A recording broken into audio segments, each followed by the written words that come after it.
Dear brothers and sisters in the Lord, ప్రభునందు ప్రియమైన సహోదరి సోదరులారా, today's verse for our meditation is taken from the book of Judges chapter 6 verse 12. ఈ రోజు మన ధ్యానం కొరకు న్యాయాధిపతుల గ్రంథము 6వ అధ్యాయం 12వ వచనం నుండి తీసుకొనబడింది. The Lord is with thee, thou mighty man of valor. పరాక్రమము గల బలాఢ్యుడా, యెహోవా నీకు తోడై ఉన్నాడు. When we study the spiritual journey of Israelites during the period of Judges, న్యాయాధిపతుల కాలంలో ఇశ్రాయేలు ప్రజల ఆత్మీయ యాత్ర గురించి మనం ధ్యానం చేస్తే it seems to be almost cyclic. ఇది దాదాపుగా ఒక చక్రం లాగానే జరిగింది. The people who were serving the true God would become apostates. నిజమైన దేవుని సేవించిన ప్రజలు విశ్వాస భ్రష్టులయ్యారు. And then the next step is, ఆ తర్వాత మెట్టు, due to the influence of the ungodly nations around them, వారి చుట్టూ ఉన్నటువంటి భక్తిహీనులైన వారి యొక్క ప్రభావాన్ని బట్టి these Israelites started worshipping the Gentile gods. ఇశ్రాయేలు అన్య దేవతలను పూజించడం మొదలుపెట్టారు. Yeah, they were not at all gods. వారు దేవుళ్ళు కానివారు. This apostasy led them to servitude. ఈ విశ్వాస భ్రష్టత్వం అనేది వారికి బానిసత్వానికి దారితీసింది. And after few years of servitude, కొన్ని సంవత్సరాలు బానిస బ్రతుకైన తర్వాత they would start supplicating to God Jehovah. వారు యెహోవా దేవునికి మొర పెట్టడం మొదలుపెట్టారు. Hearing their cries, వారి మొర విని God would raise a leader or judge to redeem them from the oppression of the enemies. దేవుడు శత్రువుల యొక్క చేతిలో నుండి వారిని విడిపించడానికి నాయకుల్ని న్యాయాధిపతులను లేవనెత్తాడు. Again there was a calmness among them. మరలా వారి మధ్యలో ఎంతో నిమ్మళము, శాంతి, సమాధానం ఉండేది. This was like a cyclic process for the Israelites during the period of Judges. ఇది ఇశ్రాయేలీల జీవితంలో న్యాయాధిపతులు ఏలిన కాలంలో ఇది ఒక చక్రములాగా సాగిపోయింది. And now ఇప్పుడు when we come to Judges chapter 6, న్యాయాధిపతుల గ్రంథం 6వ అధ్యాయానికి మనం the వస్తే 40 years rest following the defeat of Sisera eventually came to an end. సిసెరాని ఓడించిన తర్వాత 40 సంవత్సరాలు వారు నెమ్మదిగా ఉన్న కాలం ఇక ముగింపుకు వచ్చింది. మళ్ళీ And in their prosperity, వారి యొక్క అభివృద్ధిలో Israelites did evil in the sight of the Lord. ఇశ్రాయేలీలు దేవుని దృష్టికి దుష్టత్వం, చెడుతనం So చేశారు. God delivered them into the hands of the Midianites. అప్పుడు దేవుడు వారిని మిద్యానుల చేతికి అప్పగించాడు. God brought Israel into bondage through the oppression of the Midianites. దేవుడు ఇశ్రాయేలీలని ఆ మిద్యానీయుల చేతిలో అణగద్రొక్కబడేటట్టు చేసినాడు. And this was a glaring example of God's grace and mercy to Israel. ఇది దేవుడు ఇశ్రాయేలు పక్షంగా చూపించిన ఆయన కృప, కనికరం ఒక ఉదాహరణగా ఉంది మనకి. Do you know why? ఎందుకో తెలుసా? If that oppression is not there, they would not have turned back to God. ఈ అణిచివేయబడే పరిస్థితే గాని లేకపోతే వారు మరలా దేవుని వైపుకి తిరిగేవారు So కాదు. through that oppression, God wanted them to turn unto Himself. ఈ అణిచివేయబడటం వలన దేవుడు వారిని మరలా దేవుని వైపు వారు తిరగాలి అని కోరినాడు. Sometimes when we go astray, కొన్నిసార్లు మనం దారి తప్పుతున్నప్పుడు God allows difficulties in our lives to turn us unto Himself. మరలా ఆయన వైపుకి మళ్ళించుకునే దానికి దేవుడు కష్టాలు అనుమతిస్తాడు. Those difficulties are meant for our good only. ఆ కష్టాలన్నీ కూడా మనం మేలు కొరకే అనుమతిస్తాడు. It could have been worse if God had just left them alone. ఒకవేళ దేవుడు వారిని వదిలిపెట్టేసి ఉంటే ఇంకా దౌర్భాగ్యమైన పరిస్థితిలో వెళ్ళేవారు. Due to the oppression of the Midianites, మిద్యానీయులు వారిని అణిచివేసిన కారణాన్ని బట్టి Israelites were totally humiliated. ఇశ్రాయేలు ఎంతో కించబడ్డారు, అవమానపరచబడ్డారు. And the children of Israel made themselves dens and caves and strongholds. ఇశ్రాయేలు ప్రజలైన వారు ఎక్కడో కొండలు, గుహల్లోనికి వాళ్ళు దాచుకుంటున్నారు. The Midianites did not continually occupy the land. చూడండి, మిద్యానీయులు అంటే ఎడతేకుండా ఇజ్రాయెల్ దేశాన్ని వారేం ఆక్రమించలేదు, But కానీ only they came at the time of harvest to steal what the Israelites grew. చూడండి, ఆ కోత కాలంలోనే ఏదైతే ఇశ్రాయేలుగా పంట చేతికి వస్తుందో ఆ సమయంలోనే వారి మీద దాడికి వచ్చేవాళ్ళు. Not leaving any produce for Israel. ఇశ్రాయేలీలకి అంటూ ఏమీ కూడా ఆ ఉత్పత్తిని దాన్ని విడిచిపెట్టకుండా తీసుకొని పోయేవారు. Israel's sin made all their hard works profitless. ఇశ్రాయేలీలు చేసిన పాపము వారి కష్టార్జితం అంతా కూడా నిష్ప్రయోజనమయ్యేటట్టు చేసింది. All their produce and livestock were stolen after they worked hard to bring it to fruition. వారు కష్టపడి సంపాదించిన జీవనోపాధి అంతా కూడా చేతికి అందింది, అంతా కూడా all the harvest, everything. పంట సమస్తము చేతికి వచ్చింది, అంతా కూడా శత్రువు దోచుకొని పోయాడు. Sin does this work. పాపము ఈ పనే చేస్తుంది. It robs us of our hard work and final blessings. మనము కష్టపడిన కష్టార్జితాన్ని, అంతిమమైనటువంటి ఆశీర్వాదాలని దొంగిలిస్తుంది. Never forget this truth. ఈ సత్యాన్ని ఎన్నడూ నీవు విస్మరించొద్దు. There are many accomplished men who lose everything in life because they won't stop their sin. ఎంతో మంది పాపము చేయడము మానివేయలేని కారణాన్ని బట్టి వారు సాధించిన ఎన్నో ధనఘనతలు నష్టపోయినారు ఊరికే. Even in the ministry, సేవలో కూడా we know some servants or some children of God who does so much for the Lord. మాకు తెలిసిన కొంతమంది సేవకులు వారి పిల్లలు దేవుని కొరకు ఎంతో Many children of God. చాలా మంది దేవుని ప్రజలు మీకు తెలిసిందే ప్రయాసపడ్డారు, ప్రభు కొరకు ఎంతో అనుదినము ప్రయాసపడుతున్నారు. But they will not leave some sin or other in their life. కానీ వారి జీవితంలో ఏదో ఒక్క పాపం విడిచిపెట్టకుండా దాన్ని చేస్తుంటారు. And as a result of that they lose everything. దాని ఫలితంగా సమస్తము నష్టపోతారు. So never forget this truth. ఈ సత్యాన్ని ఎన్నడూ మర్చిపో. After the long season of humiliation and fruitless labor, poverty and the domination by the oppressive power of Midianites, వారు దీర్ఘకాలము అణిచివేయబడి దారిద్ర్యంలో ఉండి మిద్యానుల చేత వారు అణిచివేయబడుతున్నప్పుడు, and Israelites finally cried unto the Lord. ఇశ్రాయేలీయులు చివరికి దేవునికి మొరపెట్టినారు. See, prayer was their last resort. Actually prayer must be their first resource. వారి జీవితంలో ఆఖరి ప్రయత్నముగా ప్రార్థన చేసేవారు. వాస్తవంగా అయితే మొట్టమొదటి వారికి ఆధారం ప్రార్థనే ఉండాలి కదా. So now they are using it as a last resort. ఇప్పుడు దీన్ని ఏదో ఆఖరి ప్రయత్నముగా చేస్తున్నారు. Then an unnamed prophet came and exhorted the people of Israel. అప్పుడు ఒక పేరు తెలియనిటువంటి ఒక ప్రవక్త వచ్చి ఇశ్రాయేలీయులకు హెచ్చరిక చేస్తారు. Later the angel of the Lord came and sat under the terebinth tree.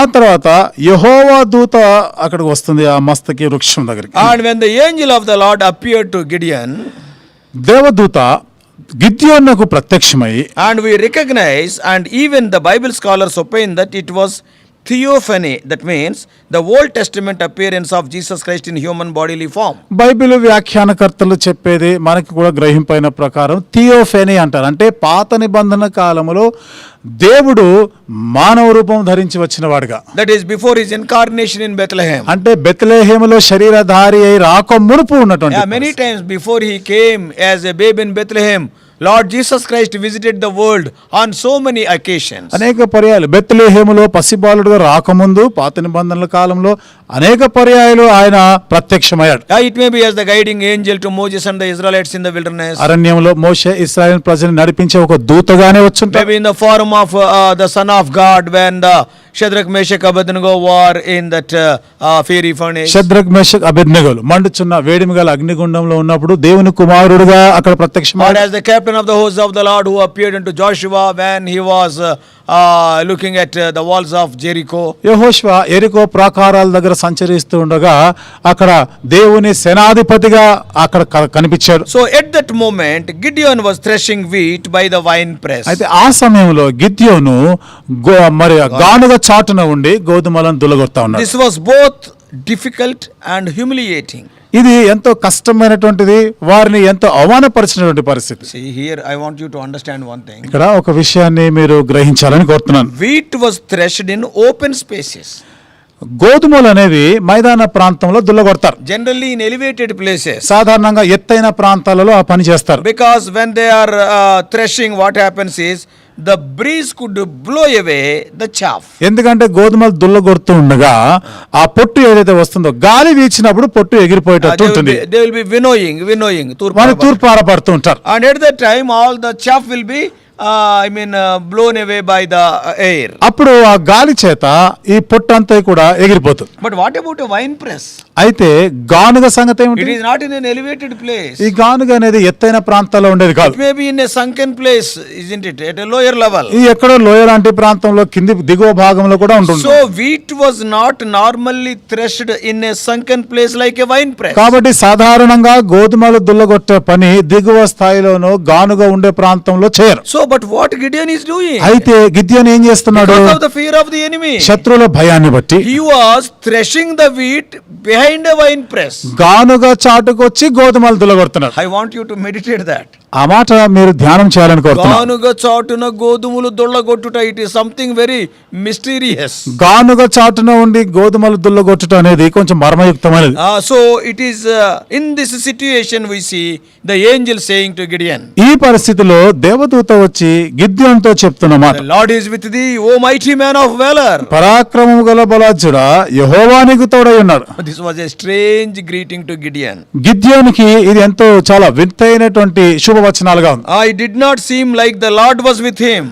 యెహోవా అతనికి తోడుగా ఉన్నట్టు ఆయనకేం అనిపించలేదు. Because it did not seem that he was a mighty man of valor. ఎందుకంటే తనను తాను ఎప్పుడు కూడా పరాక్రమం గల బలాజు అనుకోలేదు. Gideon might have turned to see if there was any other person to whom angel spoke. ఒకవేళ దేవదూత మాట్లాడుతుండగా వెంటనే గిద్యోను ఎవరితో మాట్లాడుతున్నారని అటు ఇటు చూసుకొని ఉంటాడు. So that was the situation on that day. అది ఆ రోజున్న పరిస్థితి. So from the call of Gideon, కాబట్టి ఇప్పుడు గిద్యోను యొక్క పిలుపు నుండి I want to share 7 principles. I will not explain.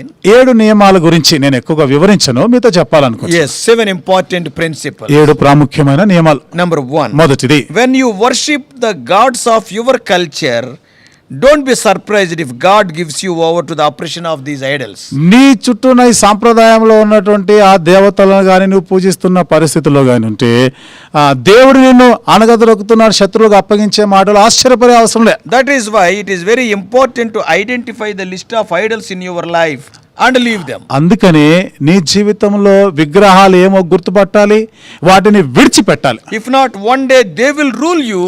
Not only ruling you, they will ruin your life. లేదా ఒకరోజు ఆ విగ్రహాలే నీ పైన ఏలుబడి చేస్తాయి, అంతేకాదు నీ జీవితాన్ని నాశనం చేస్తాయి. That is the first thing we learn. ఇది మనం నేర్చుకునే మొదటి సంగతి. And secondly, రెండవది, don't ever tell God who you are. నీవెవరివో దేవుడికి చెప్పుకునే అవసరం లేదు. Let God tell you who you are. అసలు నీవెవరివో దేవుడిని చెప్పనివ్వాలి. Yeah, nobody can call Gideon as a mighty man of valor. ఎవరు కూడా గిద్యోనుని పరాక్రమ బలార్జుడు అని చెప్పరు. But God is telling. కానీ దేవుడు చెప్తున్నాడు. So never don't tell God who you are, but let God tell who you are. కాబట్టి నువ్వెవరివో నీ సంగతి ఏమిటో ఎప్పుడు నువ్వు దేవునికి చెప్పడంగా దేవుడు నిన్ను గురించి నువ్వెవరివో చెప్పనివ్వాలి. Many times we do not know what we are. చాలా సార్లు మనం ఏమిటిదో మనకే తెలియదు. Yes, God knows. దేవుడికి He తెలుసు. is our creator. ఆయన మన సృష్టికర్త. And thirdly, మూడవది, if God is sending you, then God is obviously confident that you are the person to get the job done. ఒకవేళ దేవుడు నిన్ను పంపిస్తున్నాడంటే నీవు ఆ పని చేయ సమర్థలో తప్పగా నువ్వు దాన్ని నెరవేరుస్తావనే దేవుడు నిన్ను పంపిస్తున్నాడు. Yeah, so that is the call of God. అది దేవుని పిలుపు. And fourthly, నాలుగవది, God is not looking for your ability, he is looking for your availability. దేవుడు నీ శక్తి సామర్థ్యాల్ని చూడడు, నీవు ఆయన పిలిచినప్పుడు అందుబాటులో ఉన్నావా లేదా అది కోరుతున్నాడు. And fifthly, ఐదవది, when you go forward in the strength you have, God will give more strength as you go on. మరి నీకున్న బలం శక్తిని బట్టి ముందుకు సాగిపోతా ఉంటే దేవుడు తన శక్తిని తన బలమును ఇంకా అధికంగా ముందుకు సాగిపోవడానికి ఇస్తాడు. And sixthly, ఆరోది, before God will use you in public, he wants you to clean up your private life. దేవుడు బహిరంగంగా అందరి మధ్యలో నిన్ను వాడుకునే దానికి ముందుగా నీ ఏకాంత జీవితంలో నిన్ను నీ రహస్య జీవితంలో నిన్ను పరిశుద్ధపరుస్తాడు, శుద్ధిపరుస్తాడు. And seventhly, ఏడవది, God's call comes before your repentance and God's power comes after your repentance. నీవు మారు మనసు పొందక మునుపు దేవుని యొక్క పిలుపు నీకు వస్తుంది. నీవు మారు మనసు పొందిన తర్వాత దేవుడు నిన్ను పరిశుద్ధపరిచే పని చేస్తాడు. God's power will come. దేవుని యొక్క శక్తి నీ మీదకి వస్తుంది. And so before I close, కాబట్టి ముగించే ముందు I want to remind you as to how God used Gideon. ఏ విధంగా దేవుడు గిద్యోనుని వాడుకున్నాడో జ్ఞాపకం చేయాలనుకుంటున్నాను. So therefore, కాబట్టి God calls you, don't hesitate. దేవుడు నిన్ను పిలిస్తే వెనకాడొద్దు. Don't tell excuses. ఏ సాకులు చెప్పొద్దు. Having known about your abilities and inabilities, he is calling you. నీ సమర్థతని ఎరిగి ఉండి దేవుడు నిన్ను ఆ పని కొరకు పిలుస్తున్నాడు. The one who called you will enable you to fulfill the purpose of your calling. నిన్ను పిలిచిన వాడే ఏ పిలుపు కొరకే ఆయన ఏ పని కొరకే నిన్ను పిలిచాడో తగిన సామర్థ్యాన్ని నీకు ఇస్తాడు. Therefore, dear brothers and sisters, కాబట్టి ప్రియమైన సహోదరి సహోదరులారా, taking assurance from the verse of our meditation today, నేటి దినం మన ధ్యానం కొరకైన ఈ వచన భాగం నుండి నిశ్చయతను తీసుకుంటాం and go forward and work for God. ముందుకు సాగిపోయి దేవుని పని చేస్తుండాలి. May God bless you. దేవుడు నిన్ను దీవించునుగా. Shall we pray? ప్రార్థన చేసుకుందాం. Loving heavenly Father, ప్రేమగల మా పరలోకపు తండ్రి, thou art a great God. నీవు గొప్ప దేవుడు. Thou know about our life, every day of our life before we are born. మా జీవితాల గురించి నువ్వు సంపూర్ణంగా ఎరుగుదు. మేము పుట్టక ముందు నుండే మా గురించి నువ్వు ఎరిగి ఉన్నావు. Though Gideon was threshing the wheat behind the wine press, గిద్యోను గానుగ చాటున ఉండి గోధుమలు thou దుల్లగొడుతున్నప్పటికీ hast seen the potential in him. ప్రభా తనలో ఉన్న శక్తి ఏమిటిదో మీరు చూసినారు. O Lord, thou hast called him a mighty man of valor. ప్రభా పరాక్రమ గల బలాఢ్యుడా అని పిలిచావు. Later thou hast chosen him and used him as a mighty judge in Israel. ఆ తర్వాత ఇశ్రాయేలీలో ఎంతో గొప్ప బలమైనటువంటి న్యాయాధిపతిగా వాడుకున్నావు. Even today, many of us who are hearing this message, ఈ రోజు కూడా ప్రభా మరి ఈ వాక్యం వింటున్నటువంటి మా ప్రియులు అనేకులు, O Lord, when we look into our own lives, there are so many failures, మా సొంత weaknesses. మా సొంత జీవితాలు చూసుకున్నప్పుడు ఎన్నో పతనాలు బలహీనతలు ఉన్నాయి. O Lord, help us to look unto thee, because thou art the one who is calling us. ఓ దేవా, మమ్మల్ని పిలిచినవాడు నీవే, కాబట్టి నీ వైపే చూచేదానికి సహాయం Help us to be encouraged by thy oh promises. ప్రభా, మీ వాగ్దానాల చేత మేము ప్రోత్సహించబడి బలపరచడానికి సహాయం The చేయండి. same Gideon could deliver the Israelites from the hands of the Midianites. ఆ గిద్యోనే మిద్యానీయుల చేతిలో నుండి ఇశ్రాయేలును Lord, it విడిపించగలిగినాడు. may be a wonder in his own eyes. దేవా, తన దృష్టికి అది ఎంతో అద్భుతంగా You are a అనిపించవచ్చు. wonder working God. నీవు అద్భుత ఆశ్చర్యకార్యాలు జరిగించే దేవుడు. Even in our lives also. మా జీవితాల్లో కూడా Help us, O Lord. దేవా సహాయం చేయండి. Hold our hands and lead us. ప్రభా, మా చెయ్యి పట్టుకొని నడిపించండి. In Jesus' precious name we pray. యేసు ప్రభు వారి అమూల్యమైన నామములో ప్రార్థించి వేడుకుంటున్నాం తండ్రి. Amen. ఆమేన్.